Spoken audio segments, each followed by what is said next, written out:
आज मैंने लाल रंग की ये हुडी पहनी हुई है क्योंकि लाल रंग सिर्फ एक कलर ही नहीं है बल्कि एक वाइब है।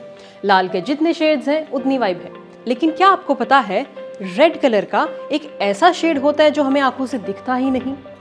उसे कहते हैं इंफ्रारेड, मतलब रेड और ज्यादा रेडर हो गया है।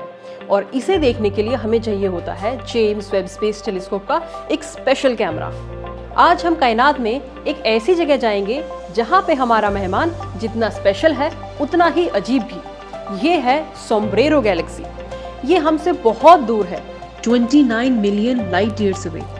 और अगर आपको इसे देखना है किसी टेलीस्कोप से तो ये आपको मिलेगी वर्गो कॉन्स्टेलेशन के अंदर। और इसका नाम भी बहुत स्पेशल है।